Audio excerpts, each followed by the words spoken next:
we don't prepare just with the generator. We definitely have contracts in place to make sure that if we run out or drain out the tank, we want somebody to bring fuel to us. We have special arrangements with special companies, but it's not just for the refuel the tanks, it's for plumbing, fire alarm, electrical contractors, and very important, landscaping, because if we have debris, if we have trees downs, they will come here to make sure that we will make our community accessible. At the same time, we got actually a lot of supplies that we thought would be necessary for these times. In our storages downstairs, we have water in 1 gallon and also bottled water for all of our residents. At this point, we store about 5 gallons per person per day for 5 days. We have enough downstairs, but also we have a lot of supplies, from chainsaw to tarps to water dams to air conditioners to dehumidifiers to fans and name it. I won't give you the whole list because the list is pretty long. And talking about air conditioners, I have to tell you that during that time, sorry about this, during that time you won't have air conditioning in your home. For that reason, we purchased 4 portable air conditioners, which will be able to install them here in the clubhouse in strategic locations to keep this area cool during that time.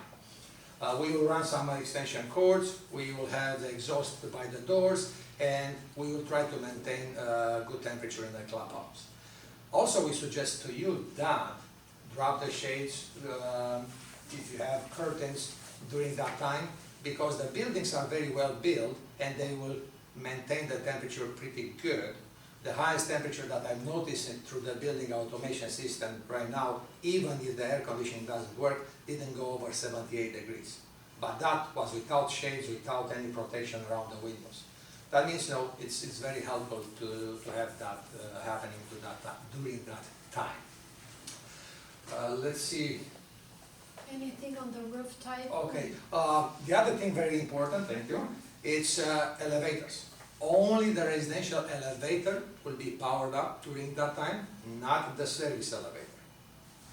The elevators can be used, but I have to be honest, we do not recommend. I'll give you an example. We lost power, now something happens, somebody gets scared, pulls the fire alarm, somebody is using the elevator and gets stuck. Instead to deal with 1 emergency, all of a sudden we have 3 emergencies. If it's necessary and must be used, use it, but again, I have to tell you, we do not recommend. Also, as Katie mentioned, the buildings are very solid. They're supposed to resist hurricane, up to level 4. But we may have some challenges, and some of them, I will start from the roof. The roof is membrane roof, and we have drains, internal drains that go through middle of the buildings down, and we have overflows. Let's say those drains gets clogged or with too much water, then the extra water will be overflowing outside the roof to make sure that the roof won't collapse. Also, probably you noticed during some of the storms that we had already, or high winds days, that if you go to the garages, it's kind of, you can notice the wind tunnel. For that reason, we suggest when a hurricane approaches, if you have any loose items in the garage by your parking spot, make sure that you put them in your storage, bring them in your home, or ask us for help. The most important one that we want to talk with you about is actually the furniture on the lanais. I have just one maintenance guy, one a custodian at this time. I cannot go in 40 apartments to move all the furniture in and out. So if I was to stop, Obi, for 1 second on that subject, the average sizing of the lanais that we have, the tiniest, the smallest of them all is 546 square feet. The largest is 2,100 square feet. 2,100 is almost the size of a regular home with somebody.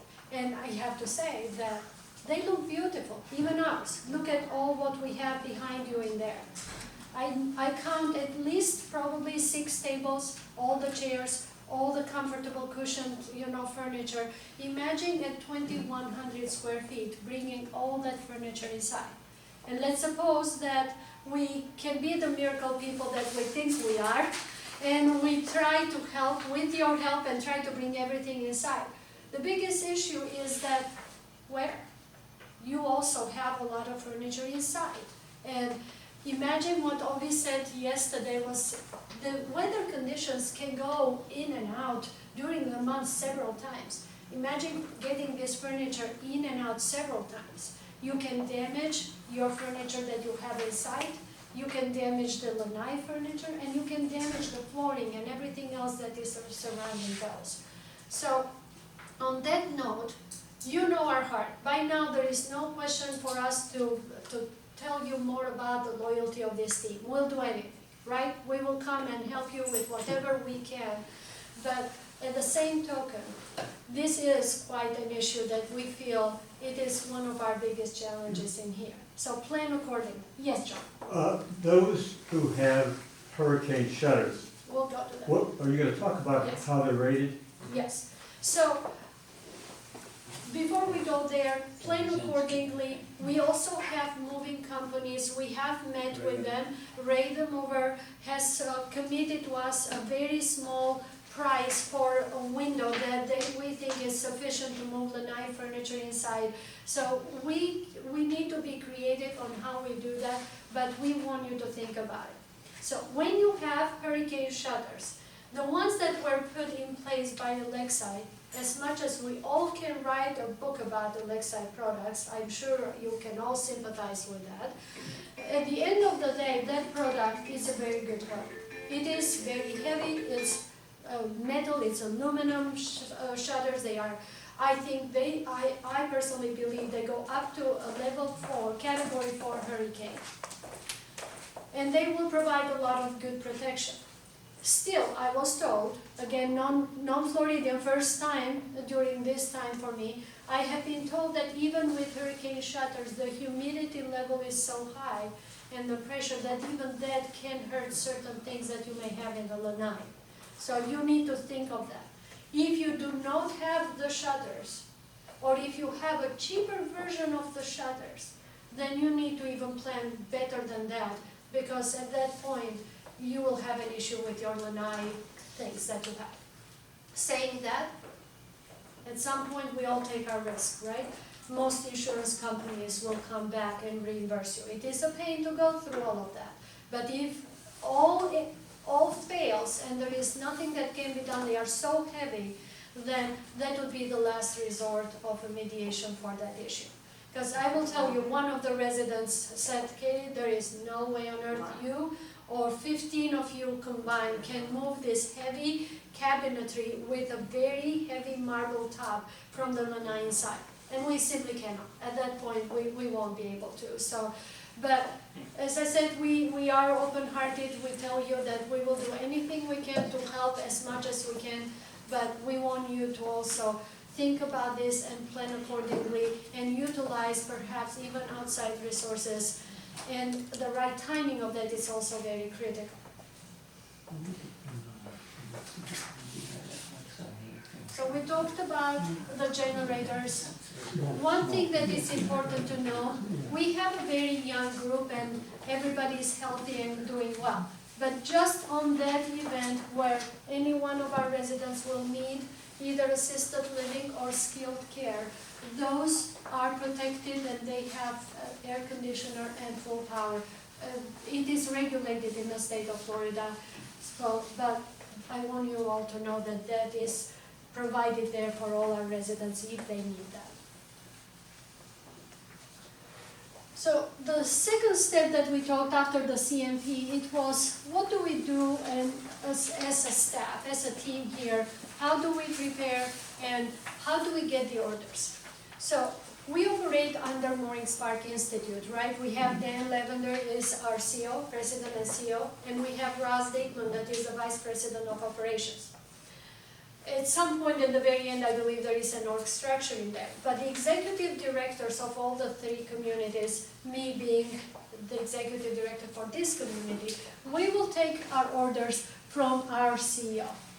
If there was to be an evacuation in here, or whatever other important organized steps are going to be made, then this order will come directly from the CEO.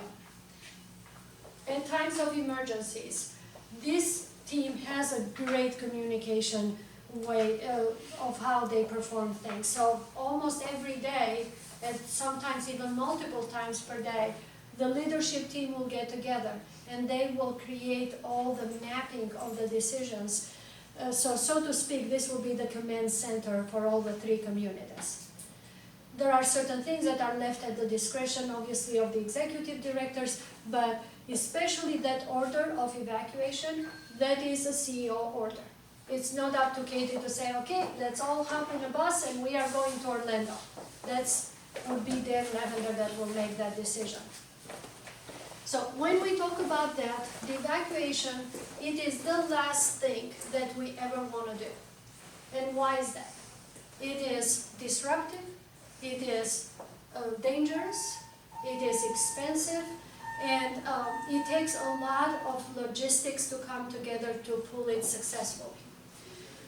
But the main reason of them all, it is that quite often they, at least the last time they told me, they wanted to go to one direction, and sure enough, within 24 hours, the winds are changing direction. So where do you take all these residents?